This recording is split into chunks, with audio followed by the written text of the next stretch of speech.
Good morning, good afternoon, good evening, whenever you're watching this video. I hope you're having a good day. In this video, I want to answer three what questions related to crosstab tables. Specifically, what are they used for, and what are the parts to these tables? So the first question, what are they? Well, as I've mentioned probably in a previous video, they are tables designed to present the results from a cross distribution analysis. Typically, it's descriptive. Obviously, or maybe not obviously, it's bivariate. So if we go back to that original table, let's go back real quick. A crosstabs table is a very specific type of table that's developed when I have two variables and I'm doing a descriptive analysis. Now the reality is I can also create crosstabs when I'm doing associative and hypothesis testing. Those are usually some special cases. And the reality is, once again, as I've mentioned before, this table isn't exhaustive. We could be putting in more tables, and we could be putting the tables that are in it in more places. But the key is you've got two categorical variables. That's what they're used for. I want to know, what is that relationship? So if we come back down,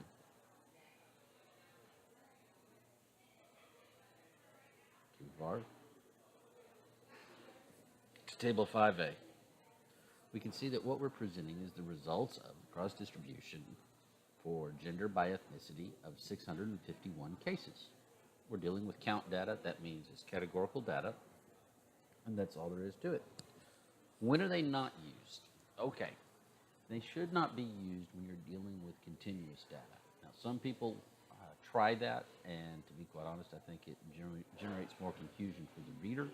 You can do it.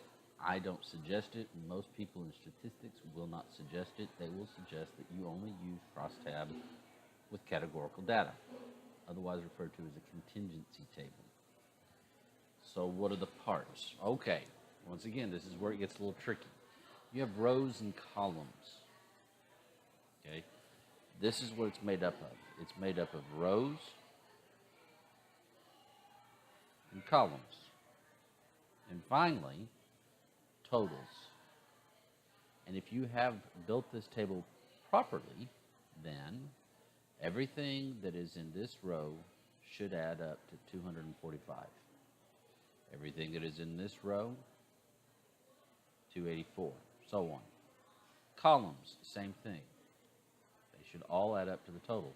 The totals, which are referred to as residuals in many statistics textbooks, should then sum up to the sum, or the grand total, of 651. So each of these are a total, but they're a total of a row.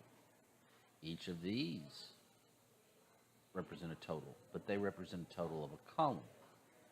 This number represents the total, or the grand total. So these are the different parts that you're going to see when you create a crosstabs table that you need to be aware of. I hope this video has answered some questions. Hope it's raised some. If it has, please let us know. Otherwise, I hope you have a good day.